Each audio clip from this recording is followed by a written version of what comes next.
भोंदू बाबा अशोक खरात या बलात्कारी बाबाचे जे कांड आहेत आणि ज्या ज्या ठिकाणी एफआयआर होतील त्या सर्व एफआयआर मध्ये रुपाली चाकणकर यांना सह आरोपी करण्यात यावं।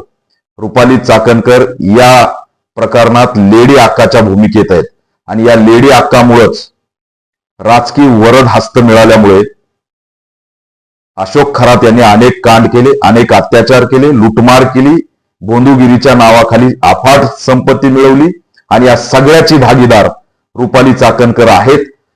गोल गोल भूमिका आणि क्लीन चिट देण्याची जर भूमिका पक्ष आणि राज्य सरकारने घेतली तर याचे परिणाम राज्यभर दिसल्याशिवाय राहणार नाही। म्हणून ऑल इंडिया पॅंथर सेना अल्टिमेटम देते की येणाऱ्या 24 तासात महिला आयोगाच्या अध्यक्षपदावरून रुपाली चाकणकर यांची तात्काळ हकलपट्टी करावी, अन्यथा तीव्र स्वरूपाचं आंदोलन सुद्धा राज्यभर छेडण्यात येईल। मी राज्य सरकारकडे ही सुद्धा मागणी करतोय की 200 कोटीच्या आसपास या भोंदूबाबाने पैसे गोळा केले, संपत्ती गोळा केली।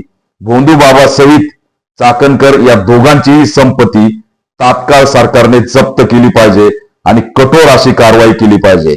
या अशोक खरात भोंदूबाबावर मोका अंतर्गत सुद्धा कारवाई झाली पाहिजे।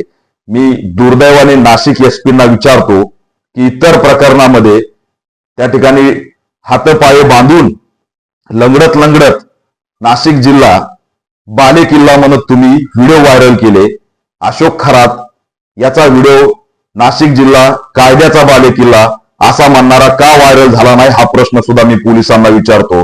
म्हणून एवढ्या वर्ष पोलिसांच्या नाकाखाली हा गोरखधंदा सुरू होता, त्याच्यामुळे या संबंधित जे पोलीस स्टेशन आणि जे पोलीस अधिकारी आहेत त्यांचं सुद्धा निलंबन झालं पाहिजे आणि कठोर कारवाई झाली पाहिजे अशी ऑल इंडिया पॅंथर सेना मागणी करत आहे।